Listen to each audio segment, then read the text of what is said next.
Hey everyone, this is Carbonite, and today I am finally bringing you a Magnolia Deck profile. Today we're going to be looking at the Patriarch build.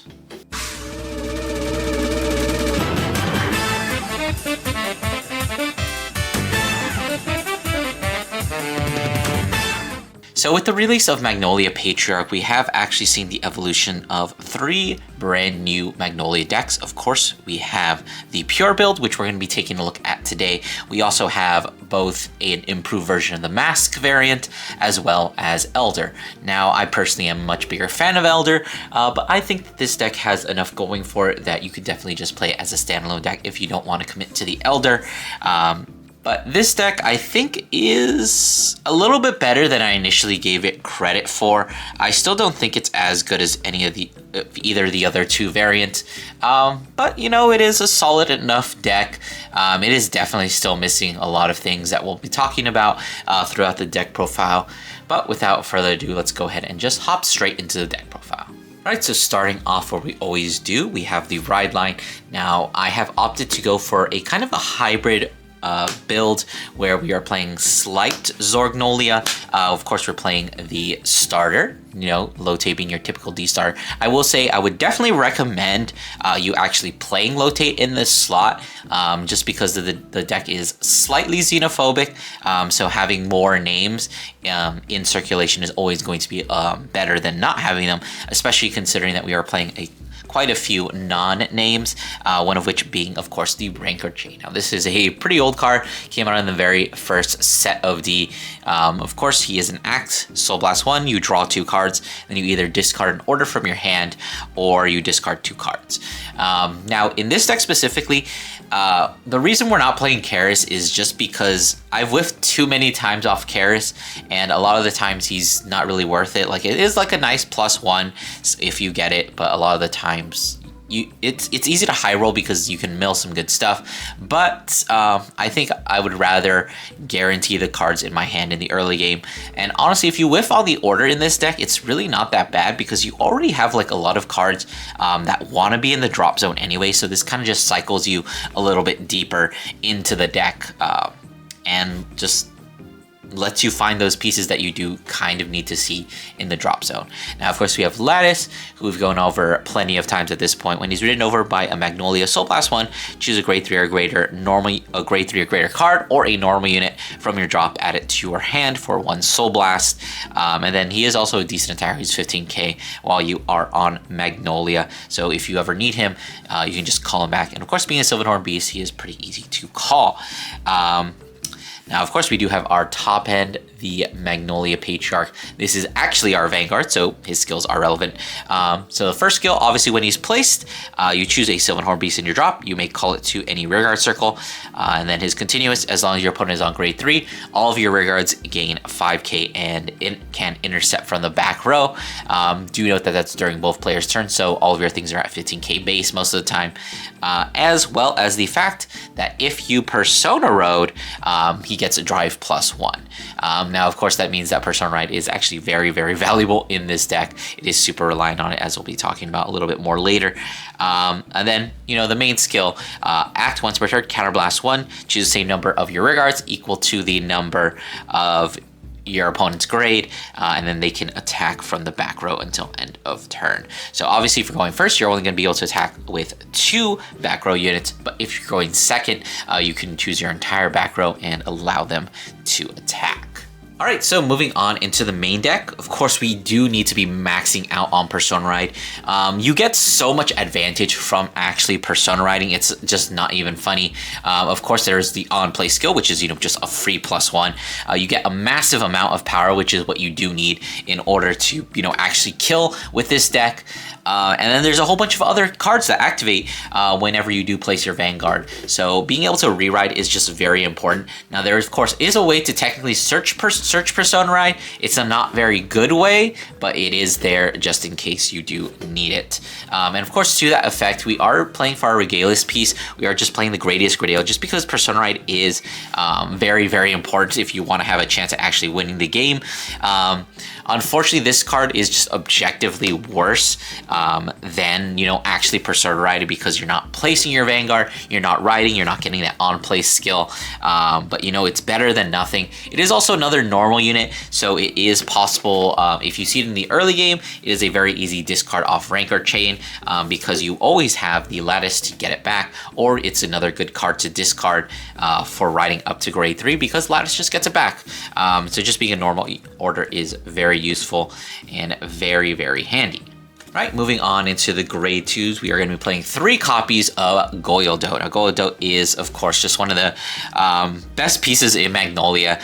He kind of has the infinite soul glitch in this deck, not so much as he is an Elder, but of course is very useful, especially considering the fact that our Rideline itself uses 2 soul, so effectively we're going into our Patriarch with just 1 extra soul most of the time. Now, of course, Goyoldo is from the drop zone. If you place a Magnolia during the ride phase and you don't have a copy of him in the soul, of course, you may put him into the soul and you give your Vanguard another 5k. Now, there are actually multiple ways to proc this twice per turn, so you do want to try and get 2 into the drop zone. Even without Elder's skill to call it from soul, there it is possible to loop it and give your Vanguard that extra power. In this deck, the Vanguard doesn't need that power as much, considering that if you Persona Ride, you're already giving blanket 23. So doing the double goat shuffle is basically just another 10k on top of that 23. But of course, very solid. The other reason that goat is just so solid is that when he attacks from the back row, he gets another 10k, which is very important now that we don't get the extra power on our first grade 3 turn. So being able to hit over defensive is just very, very important. Because he'll always be hitting for 20, that hits over defensive.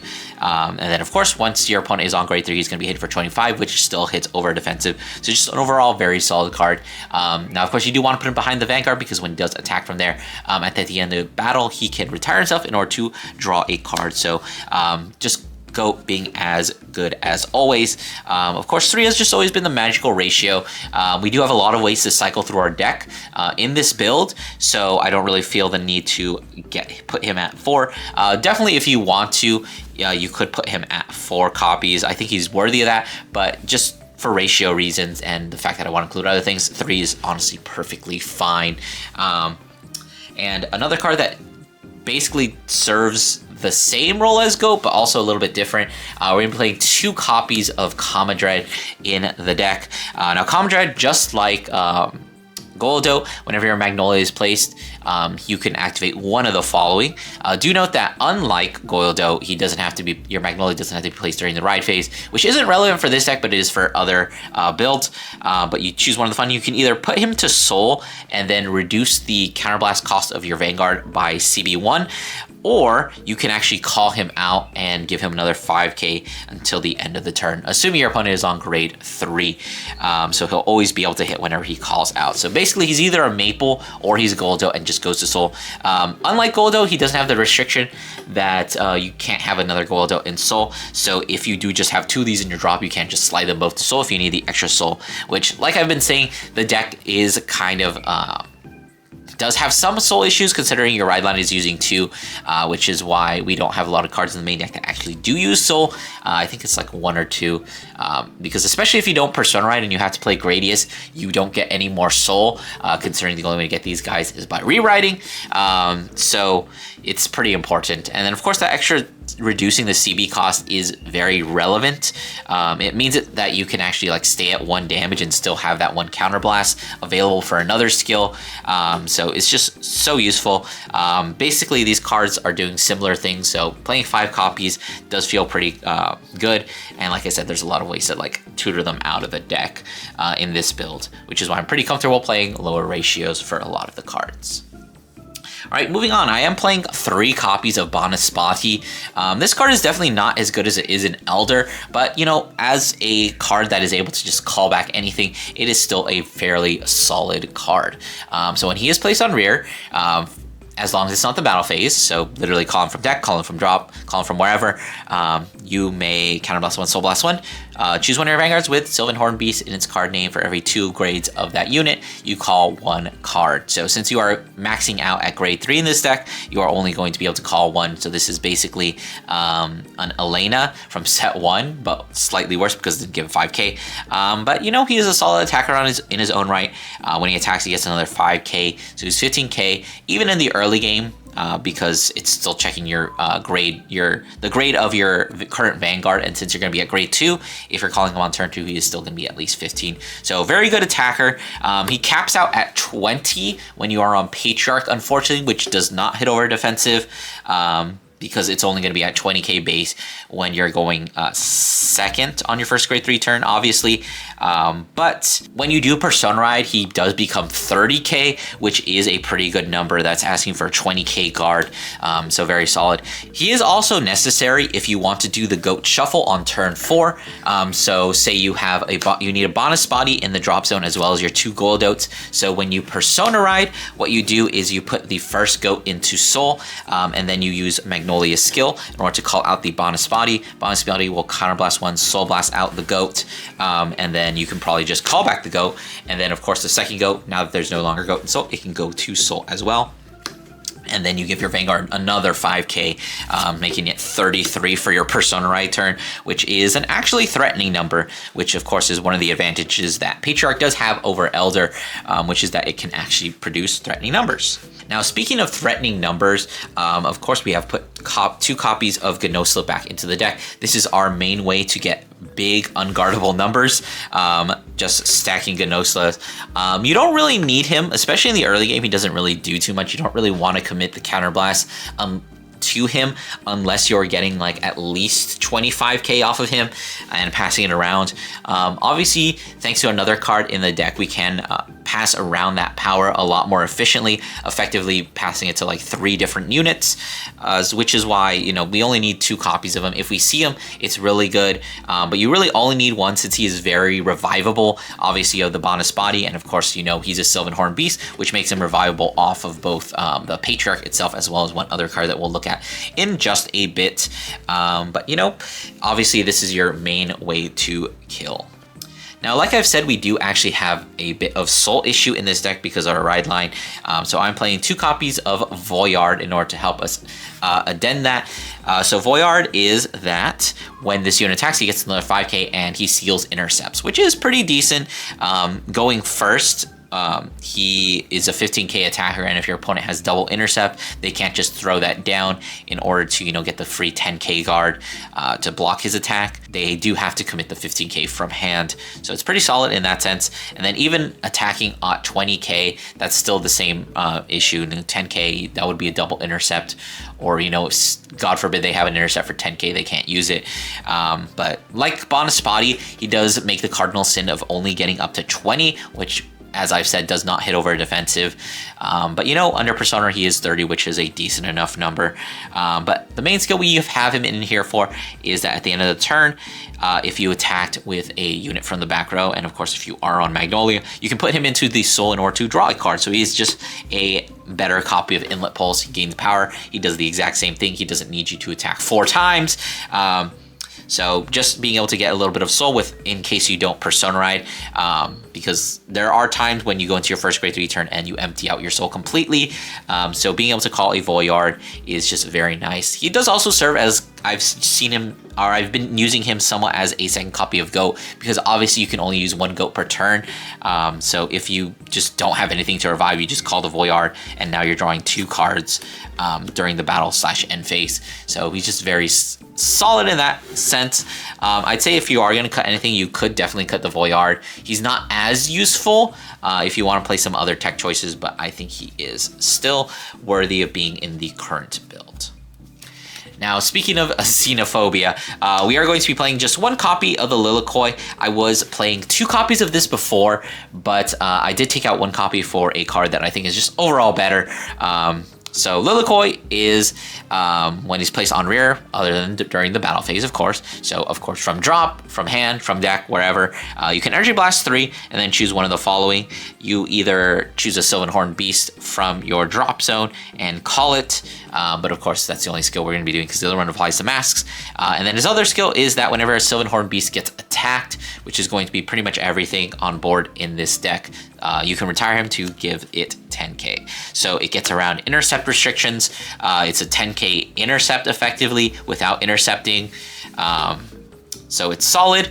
The problem with Lilikoi is the same one that I've had for quite a while, which is he feels terrible to draw because if he's not on board, he is not a 10k shield. He is just a 5k. He's also a very weak attacker. He doesn't gain any power on his own, so he's pretty much just at 10k or 15k base in this deck, so he does need a little bit of extra oomph in order to actually get him to do anything. But, you know, in the early game, he does come in clutch, and he is a very good card in the early game. But, you know, once you stop being in the early game, he ceases to be very good. Now, the replacement I've put for Lilikoi is, of course, the newest card from Festival, the Ace unit for Soya, which pretty much does the same thing as Lilikoi does, but better. So this is her Ace unit. Obviously, we can only have one Ace unit, so we're only playing one. She has a unique skill, which can only be used once per fight. But when she is placed on rear, other than during the battle phase, so it doesn't matter where you place her, from deck, from drop, she gets an extra 5k, and then EB3, you check the top 7 cards of your deck, choose one card, discard it, and then you choose one card with a grade less than or equal to your Vanguard from drop and call it. So basically exactly like Lilikoi, she calls something from drop, except she's not restricted to Sylvan Beasts. She also mills you one, which remember we have 5 cards that want to be in the drop zone. And of course you don't even have to necessarily call the thing you mill, you can call anything else. Like if you happen to have the 6 energy, you could, if you had discarded or used this Lilikoi in the past, you can always just go call, mill this, call this calls something else. So she's just really solid. Of course, that skill being once per fight is, you know, kind of annoying, but it's worth it. Obviously, it's just a really good skill. And then aside from that, another reason why she's better than Lilikoi, when she attacks, if your opponent is on grade 3, she gets 5k, and then if you have 10 or more cards in drop, which with this deck, especially since we're playing Rank Chain, so we're going through our deck a little bit faster than normal, is fairly easy to get. If you have 10 or more in your drop zone, she gets another 5k. So just solid 20k attacker, add the extra 5k for Magnolia, she's hitting for 25, hits over defensive, just overall better than Lilikoi in every single way, except for the fact that you can't use her more than once. Moving on into the grade ones, we are going to be playing 3 copies of Sayril. From all the lists that I've kind of seen of Magnolia Patriarch, it's kind of been decided on that Sayril at 3 is kind of the way to go. Like, yeah, this is kind of a pretty important engine piece. Just giving the back row the extra 10k from Persona Ride is very impactful. But realistically, in the deck, when you see one, you don't need to see any more. Let's go ahead and just actually go over Sayril. So he is an on-place, but only from deck or from hand. So if you revive him, you don't get to activate his skill, which is to Soul Blast one. You check the top 5 cards of your deck. If you see a Magnolia there, you can add it to your hand. Otherwise, you just shuffle your deck. So kind of hurts to whiff, especially since this deck doesn't really have the ability to, you know, afford extra soul unless we already Persona Ride. But it is nice that if you do find the Persona Ride, you basically refund the soul, assuming you have the cards in drop. And then, of course, the main skill that we're using him for is, while he's on board, whenever you Persona Ride, it gives it to your back row units as well. Unfortunately, just like training wheels to make Magnolia into Graham Grace. Kind of unfortunate that we need an extra body here, especially since, you know, field space is kind of tight. He does end up having to like replace something else that is also not a great attacker, just because our board is kind of already committed. All right, so moving on, we are playing 2 copies of the Mytharch. So Mytharch is our other way of getting really big attacks, at least one, and then as well as a way to volley around our trigger power, especially when he's combined with Gnosa, because at the end of battle he attacks. If you are on Magnolia, you can EV3 in order to restand him, but he can no longer attack for the rest of the turn, which is why, of course, being a grade 1, you can boost with it. So if you have him on board, assuming you don't have the Gnosa, he gets all of your triggers, he attacks with the trigger power, and then he restands himself and gives that same power to the thing in front of him. So obviously there's a lot of units in this deck that are not good attackers. Of course, we do have pretty much Lilikoi, Dread if he ever has to be on board because you desperately need it. Voyard can also take it. Basically, these three are the ones that need the Mytharch the most. But of course, if you already have like decent enough attackers, hey, if you happen to put him in front of something like a Banaspati, you know, that is still a pretty threatening attack because he's already 20 on his own. So add another 13 to that, that makes it 33. Just like making good attacks into better attacks is just always very solid. Now, for our last grade 3 unit, we are just playing 3 copies of Cinderette. Now, Cinderette isn't really the greatest. I have a love-hate relationship with this card, but let's go ahead and go over her. So, when she is discarded from hand during the ride phase, you either, as long as you're playing either Leonore or Magnolia, which is to say if that's either in your van, on your van, or in your ride deck, you can either Soul Blast 1, or you can EV3 in order to draw a card. So in this deck, we tend to use energy for this because, like I said, our Rideline is already using a lot of soul. So you basically only have 1 extra soul. Sometimes you will use this on her, but a lot of the times you would just rather keep her and, you know, wait until you have the 3 energy to use on her. But like I said, this is only active during the ride phase. So if you end up drawing into these later, they're kind of useless. That first skill just basically disappears after turn 3. But of course, the main reason we are playing her is that for that second skill, which is if you are on a Leonore or a Magnolia and your opponent is on grade 3 or greater, you can put her to the bottom of the deck in order to make the base power of one of your rearguards into 15k. However, if you did Persona Ride, you can change it to base 20 instead. So obviously your best targets for this are going to be obviously the Gnosla. Of course, you can also stack it onto the Mytharch, or sometimes you stack it onto Sayrol because Sayrol is probably the weakest standalone attacker in this deck. Of course, like we already talked about, there's the other bad attackers, the Dread, the Voyard, and the Lilikoi, who could also use the extra power. But of course, you only give it to them if you have more than 1 Cinderette in your drop. But obviously, the ideal target is the Gnosla because it becomes 15k base, gets the extra 5k from Magnolia, making it a 20k base. Now, if you happen to Persona Ride and have the Sayrol, Gnosla goes up to base 20, gets the extra 5k from Magnolia, puts him up to 20, and then of course he gets the Persona Ride power, so he becomes 35k base, which if you're passing that to a Mytharch, makes this from 23 to 58, which it's going to be boosting with. It's going to attack with that, and then it's going to boost with that amount of power. Now, of course, like just playing the 3 just because, like I said, you don't want to really see... If you see them in the early game, like, cool. If you don't, then it's whatever. You have plenty of good discard targets, considering you have the 5 Sylvan Beasts that want to be in the drop zone anyway. So if you don't see her, it's not the end of the world. You're probably advancing your game state anyway. And this deck has so much drop recursion that, like, pretty much anything is a good discard as long as it's a Sylvan Beast. And finishing up the grade 1 cards, I'm going to be playing 4 copies of, I almost called it Naturia Habitat again, Mytharch Habitat in its glorious new triple rare foiling. It's so nice to finally be able to rarity upgrade this. I think double rare also still looks nice, but what I'm looking forward to is trying to get my hands on the FFRs, which I'm sure look absolutely gorgeous. But of course, this is Mytharch Habitat. When you play it, look at the top 7 cards of your deck, choose a unit card with grade less than or equal to your Vanguard, call it to rear it, and then shuffle your deck. And then of course, if you would search or choose a unit card from deck. You may also search or choose this card. So basically in this deck, the only way we have to do that is other copies of Mytharch. So if you see a Mytharch in your top 7 and no other good targets, you just call the Mytharch, and then due to its second skill, it gets added to your hand. So basically just lets you roll again next turn if you do whiff on it. I think Mytharch in Pure Patriarch is just absolutely broken.